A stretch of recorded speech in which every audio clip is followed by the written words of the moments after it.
Hello, this is Brad Wild. It's been a long time since I've done this, a few months, partly because busy at work and getting used to XP11. Finally made the jump, and I also wanted to wait until I had an opportunity to purchase and learn how to fly an aircraft that is designed for XP11. So I have selected the Carenado Phenom EMB500. So while I'm not an expert at either XP11 or this aircraft, I thought we could at least venture out for a short flight. So some of the features of XP11, as you know, besides a lot better rendering of scenery and realism, you can see the reflections that are now on aircraft that have been altered for XP11. So you can see these wonderful reflections around the airplane. Very realistic. And as you see, I'm running in the 27, 28 frames per second. So not terrible. I try to keep it above 20. This is a iMac i7 with 4 gigabytes on the VRAM card. So it's it's a good machine. It's not like one of the gaming machines that you see with some of the more powerful video cards, but it's good enough to allow me to do some flying with reasonable frame rates. So let's take a look at some of the features of this airplane. So everything's closed up right now, and let me back up here a little bit. And it's got the typical Carenado panels over here. So I'm going to go ahead and open the main door, and there's a nose door here and a baggage door, and we can get rid of the static elements. The cabin itself, it's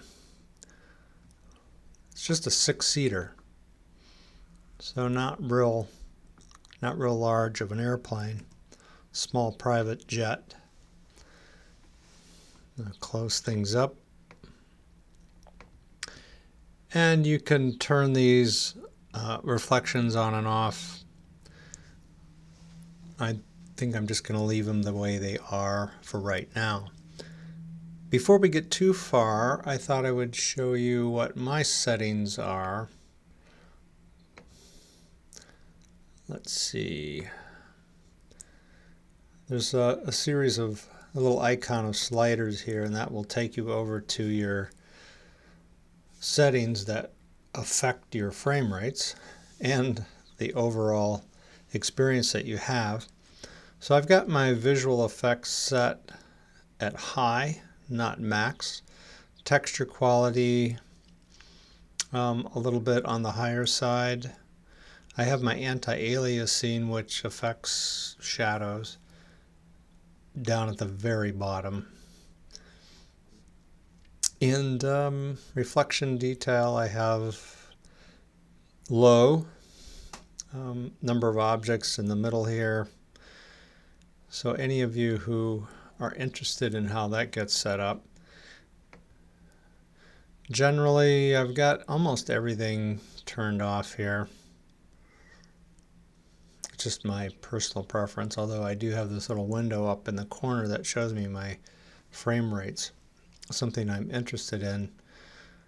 My joystick is the fighter stick from CH. So you can see I've got it programmed. A lot easier to do it in the new XP11 than the old 10. But there are still some things I miss in the setup of 10. I thought being able to control the graphics and the hit on your graphics card was a lot easier in 10. And here's the flight config panel, and I've selected my airplane here. These are all airplanes that come with XP11. I'm not a real fan of any of the aircraft except maybe the Skyhawk. The airliners, they don't do anything for me. I just prefer to use third-party aircraft. I've got my time of day set in the late afternoon. Weather is clear for right now, and I think that just gives you a brief overview. I'm not an expert on any of this stuff, but I suppose as I fly this more, I'll get used to it. You can change your location.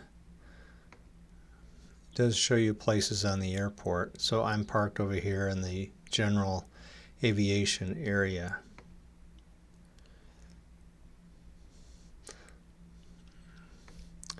I'll discard my changes so I'm back in the same place. And let's get this thing cranked up.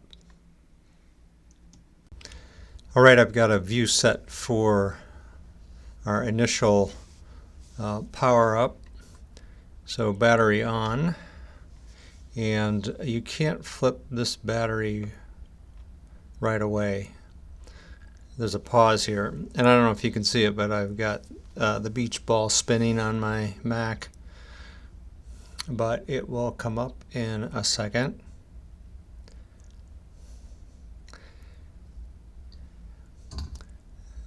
There we go. So second switch on, and you're going to hear some oral warning. Okay. Annunciators. Stall. Maybe I'll turn that down until they're done. They're just reading through as a test. And we can go ahead and turn on our GPU, ground power unit.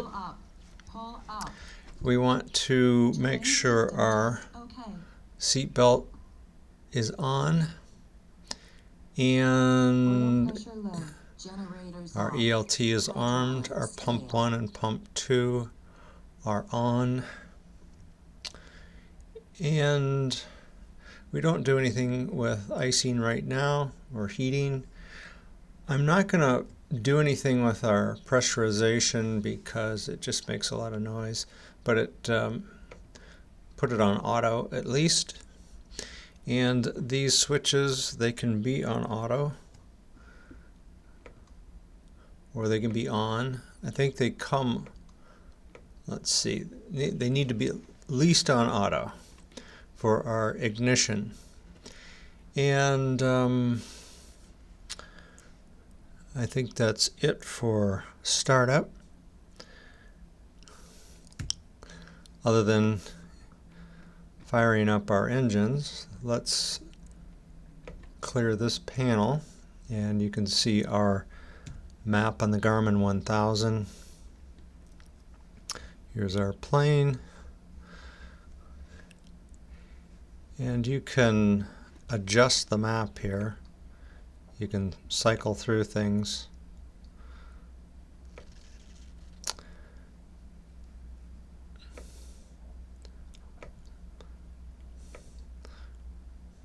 Kind of strange, and we'll just leave it there for right now. Generators off.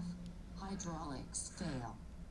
And our PFD, just showing some warnings and prompts here. So we can go ahead and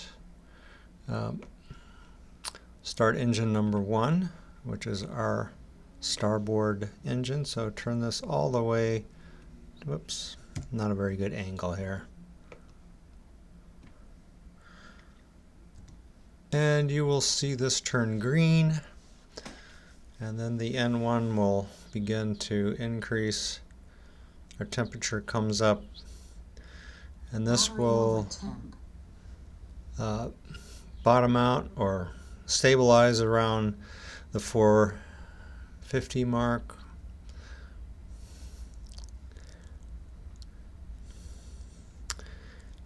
And you'll notice that it's gone back to the run position. It automatically does that.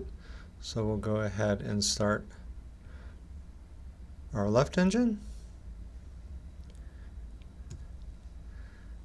And it spools up.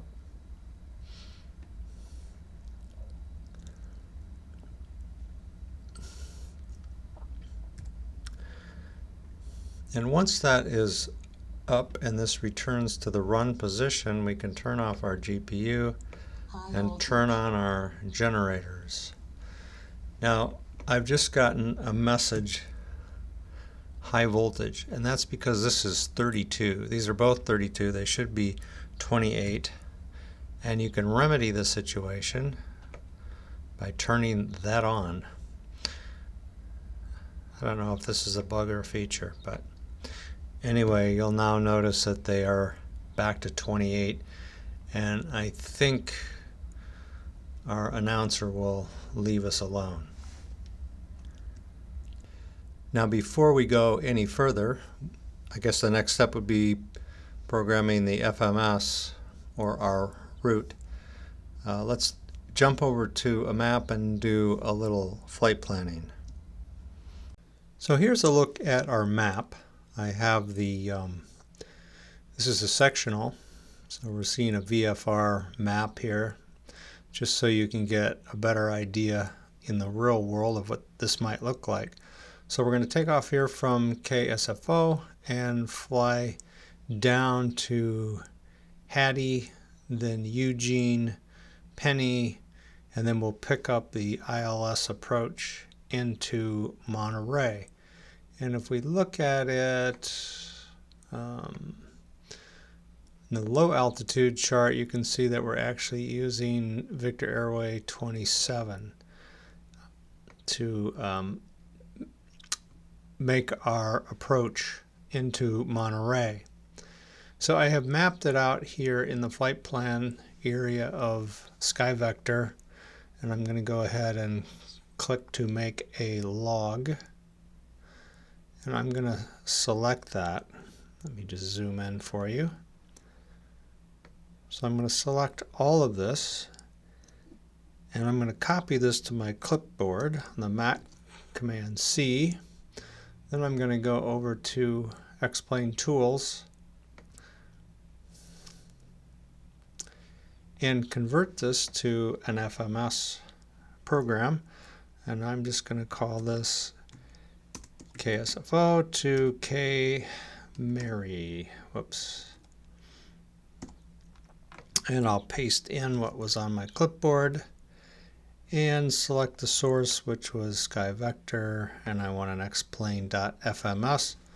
I'll convert that, and then I'm going to right click on this to save it. Save link as. And I'll go over here and stick this in my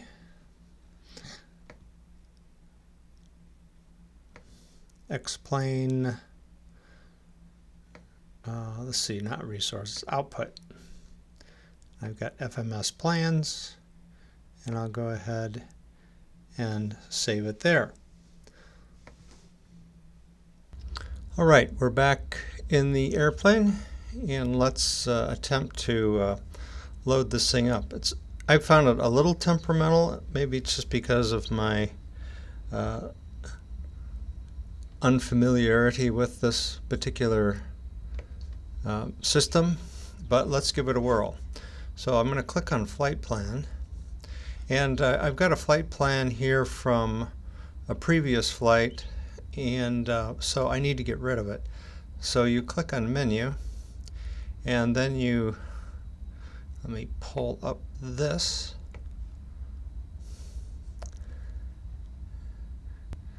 and click the outside of this. Go down to Delete Flight Plan. I'll click Enter, Delete Flight Plan, and you can see the flight plan that we just entered. So I click on the center of my course knob and come down to our flight plan, click enter, and we activate it, and there's a slight pause, and there's our flight plan.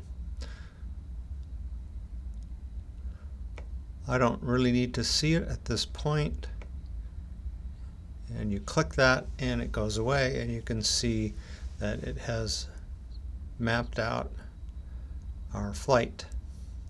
So taking off to the northwest and then turning south towards our destination. So a few more things to do before we depart. Okay, I just remembered something that I forgot, and that is I should have turned on my nav lights just to let everybody know that somebody was at home and to stay clear. Let me just turn up my panel lights here. I'm going to need them eventually.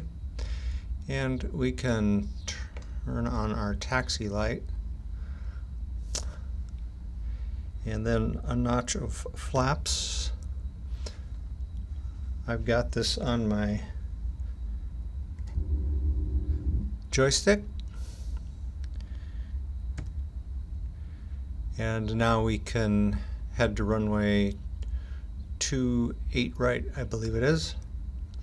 And I'll save you some of the trouble of taxiing, but let me get things rolling at least.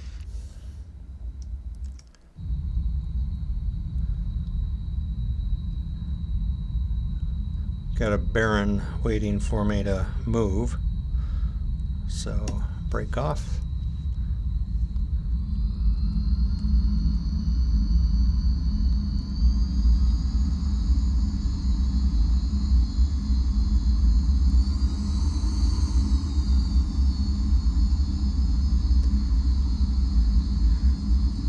By the way, this is the default scenery that comes for San Francisco, and like I said, I think before, that XP11 does a great job of default scenery. I just haven't taken the time to load up some of the scenery that I have from XP10.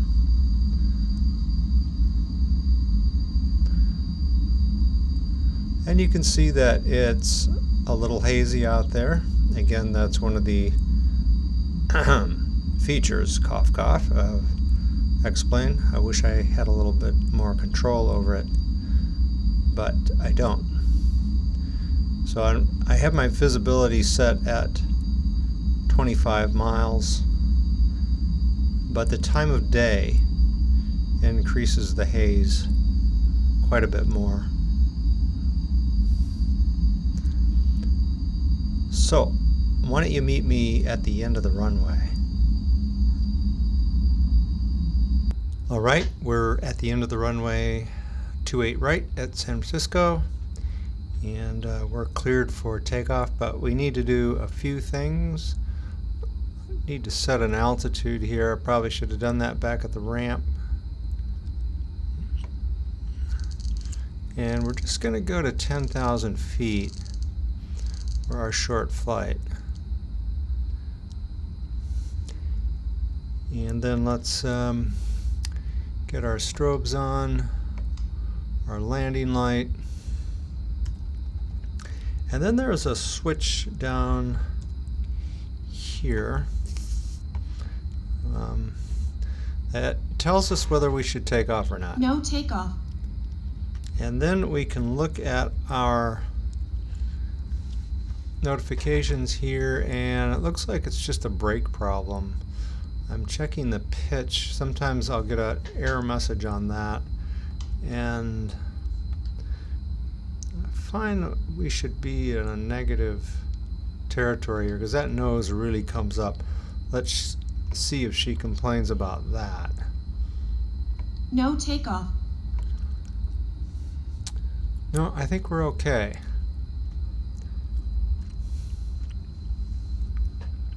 She will bark at me if I don't have a setting correct.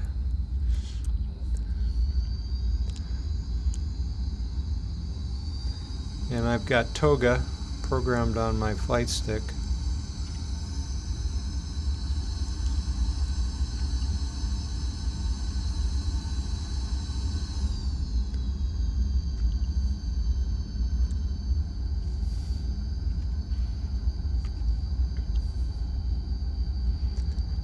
So we'll rotate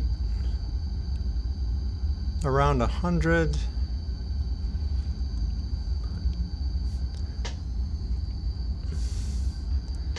And climb at about 10 degrees. That's what they recommend. So apply power and Toga. No takeoff.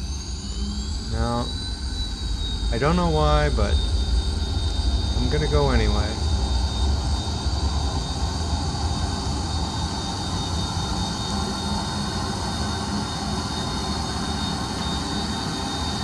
Gear up.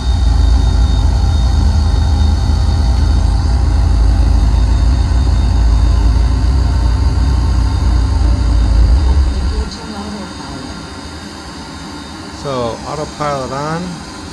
So I've got GPS selected using my CDI switch.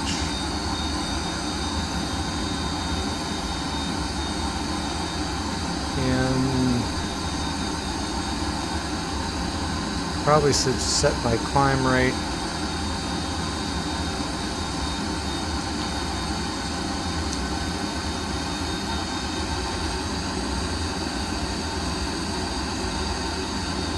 Trying to get the hang of this thing. And we'll put up our flaps.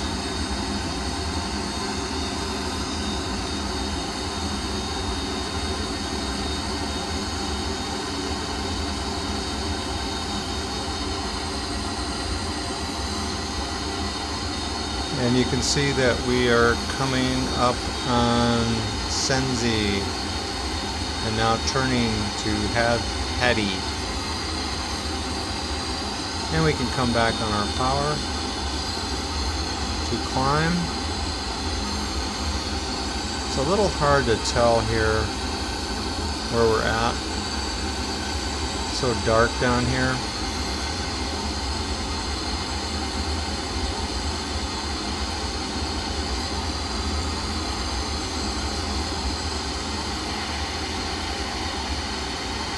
Look out the window. And on the right side,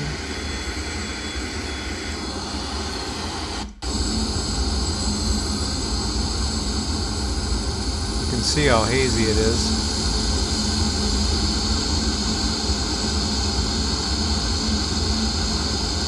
San Francisco on our tail.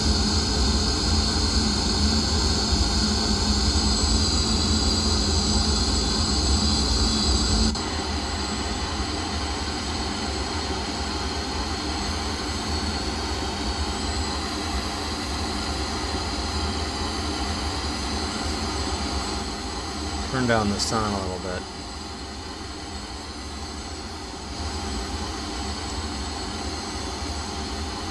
Some people complain they can't hear me. Can you believe it?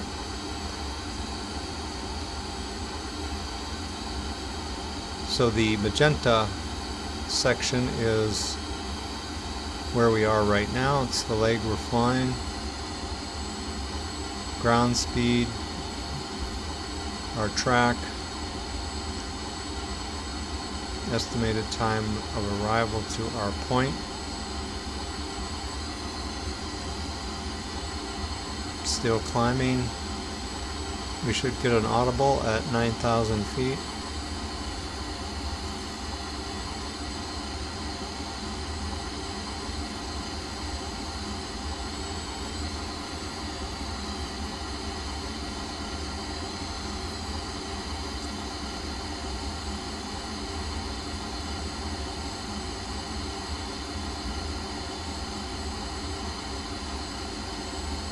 I didn't hear it.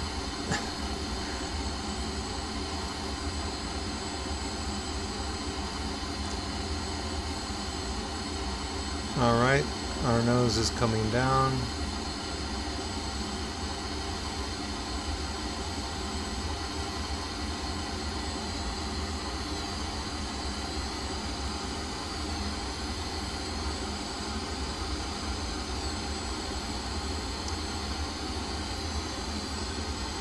So we're straight and level. Maximum, again, it's hard to tell. There, that's maximum cruise.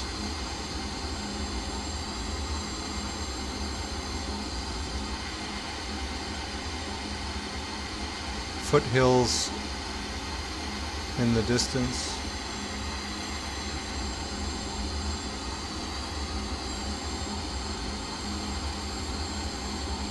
And coming up on,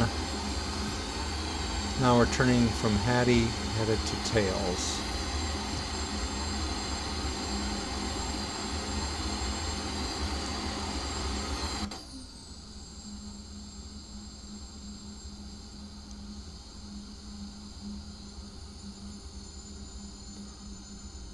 That's shift 1, here's shift 2. I love that. Alright, we're going to take a little break here because we're just straight and level. By the way, these things pop up sometimes too quickly. So, back in a minute. Alright, we're coming up on Eugene. And if we look at our map here, we've got Los Trancas, a private airport. And this is called Bonnie Doon. And maybe I should zoom out here. Whoops, wrong way. So this is Santa Cruz in this area. So our next waypoint is Shui. Take a look at our map. So we just passed Eugene and Shui is down here. And we're going to be picking up our ILS right around here. So we can begin our descent. So we'll dial in 2600.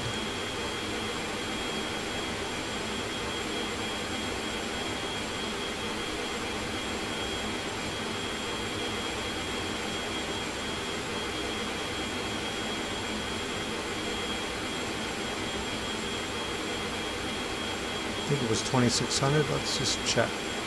Yep, 2600. And I'll click vertical speed and we'll head down. Come back on our power.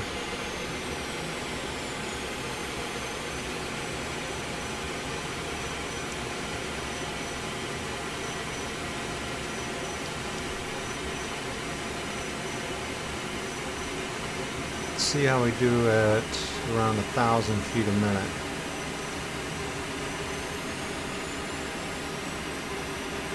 No reason not to keep up a little speed here.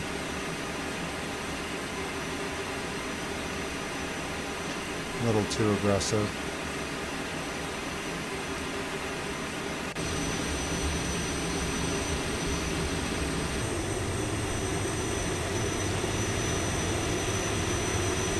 Here's our Los Trancas.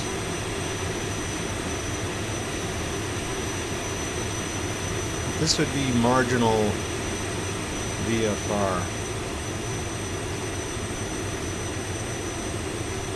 Well, maybe not. So we've got Santa Cruz right here. You can just see the outline of Monterey Bay.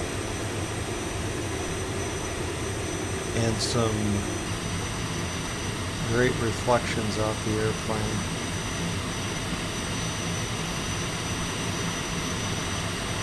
Especially see it in the chrome around the engines here.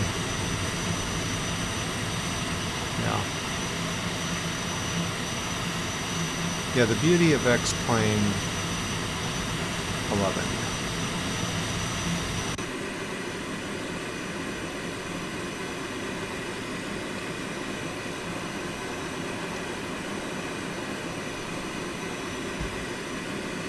we can look at our flight plan. So it shows us where we are. So we've got some real short ones here.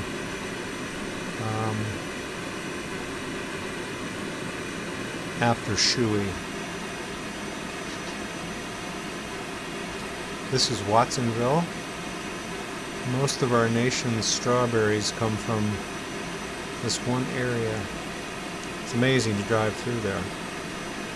We were just out there recently in Monteray.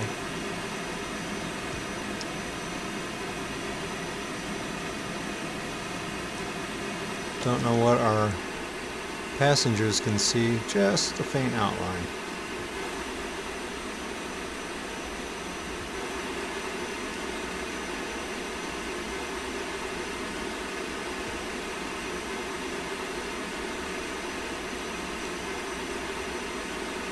I think I might have descended a little too soon. Let's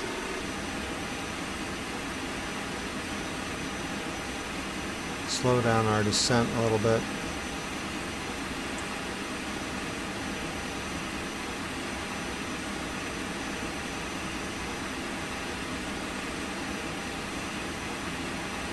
Although, knowing how it works, I'll be increasing it because I missed it.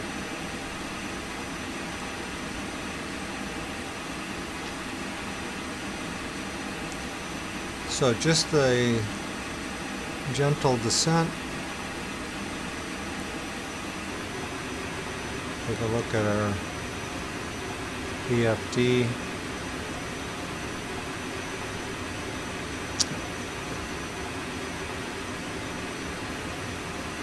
There is a timer. Not quite sure.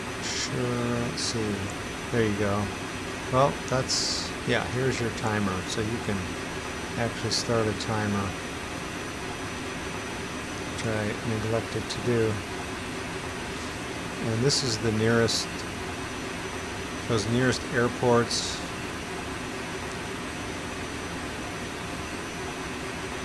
Kind of an interesting feature.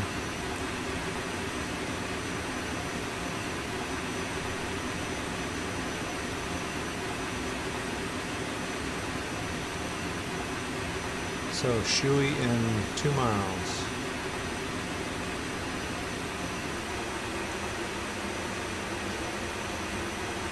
And our frequency is 110.7, which is already set up from a previous flight.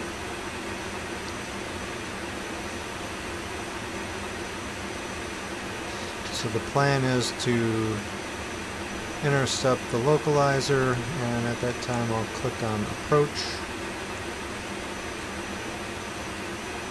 and switch over to VOR or ILS. I think this is the airport.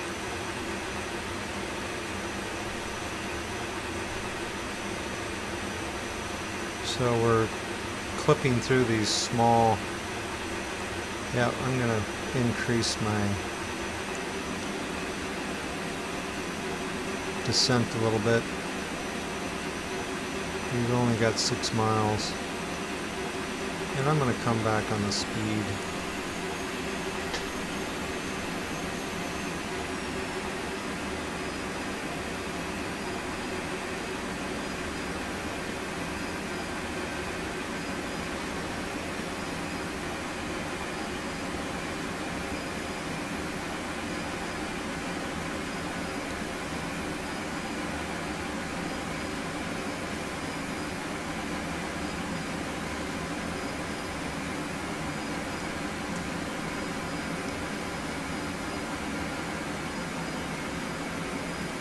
Zoom in a little bit on our map.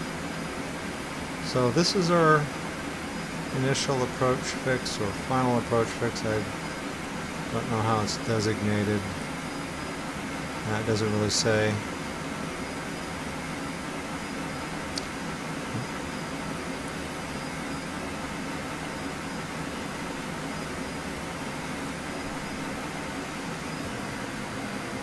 So just 2.5 miles from Z-bed, which is where we hope to pick up the localizer.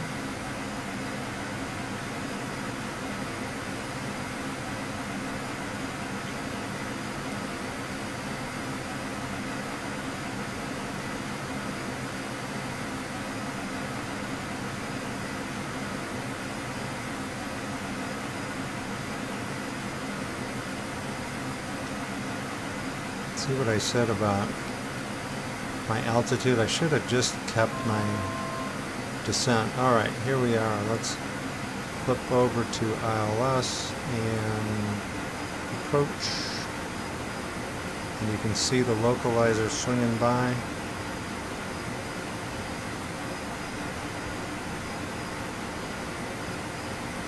And we'll continue our descent. You can see us lining up there.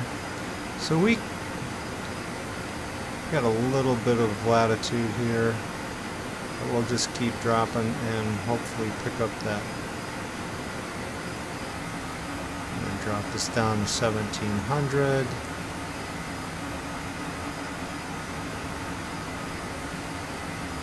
Here's our guide slope.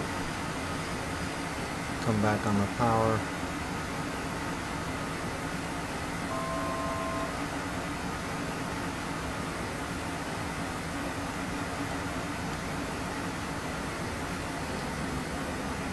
So across our FMA, I think that's what they call it here, we've got vertical approach. You can see our descent here. Here comes our guide slope. And let's see if it picks it up.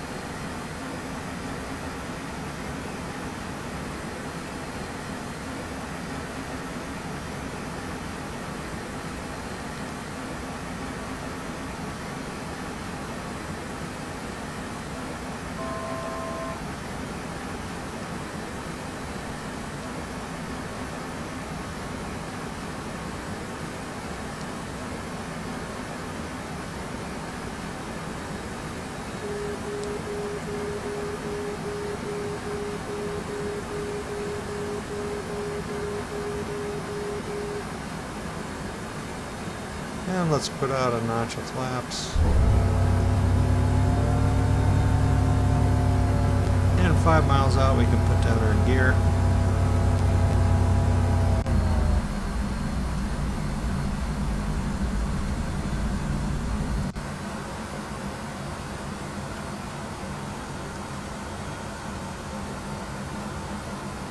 Now there's no guide slope indicator here.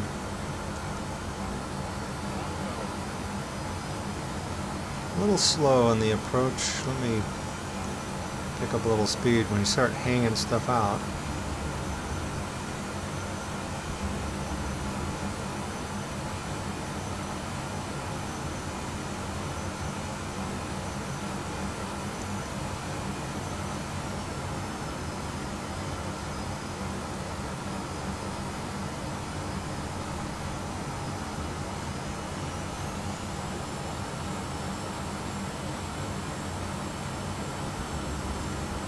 So we've got full flaps.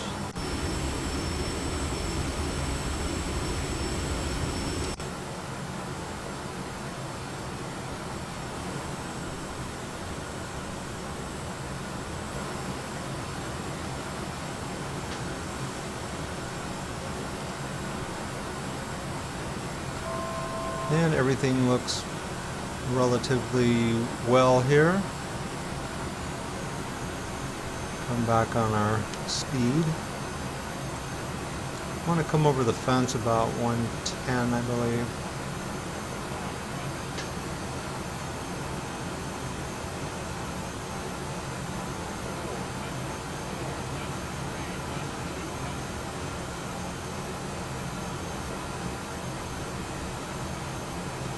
Well, it's doing a great job lining me up.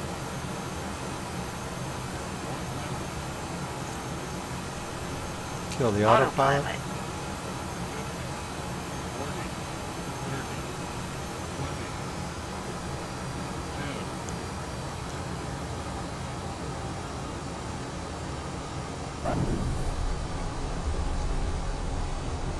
And there's no reverse on this, just parking brake. So we stopped pretty fast.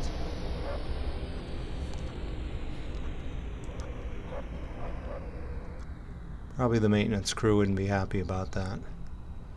So we'll stop here and clean up the airplane.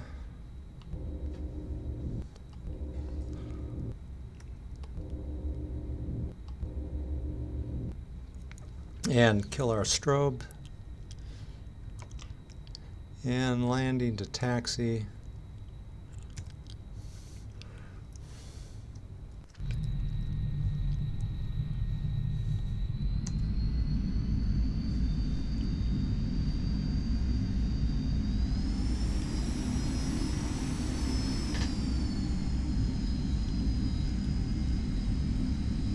A lot of activity.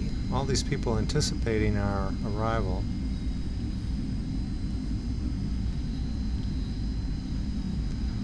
So the Embraer 500 Phenom 100. Still see some great reflections there off the nose.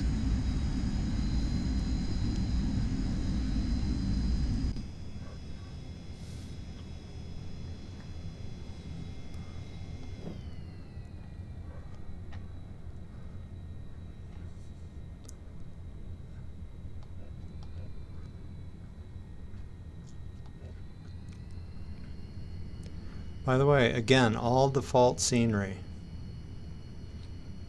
I have loaded nothing new here.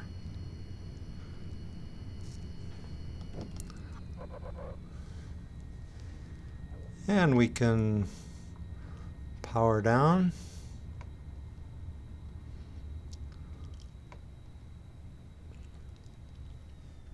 Hydraulics fail. Oil pressure low. Generators off. And let's see, we can kill our landing light. We'll leave our nav on while folks disembark. Is that a word?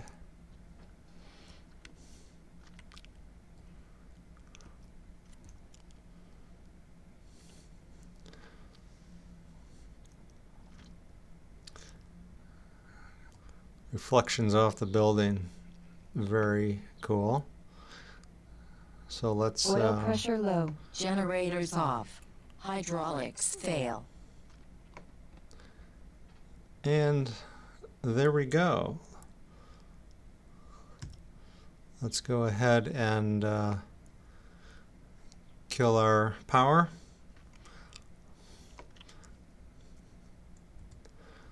Suppose we could turn on our GPU. Battery failed.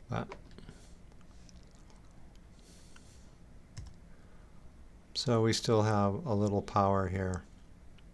All right, well, that's the end of our flight. Thanks for joining me. Might have been a little sloppy at times, but hopefully I'll get better. Nice lighting here. Yeah, very, very cool. All right, until next time, this is Brad Wild.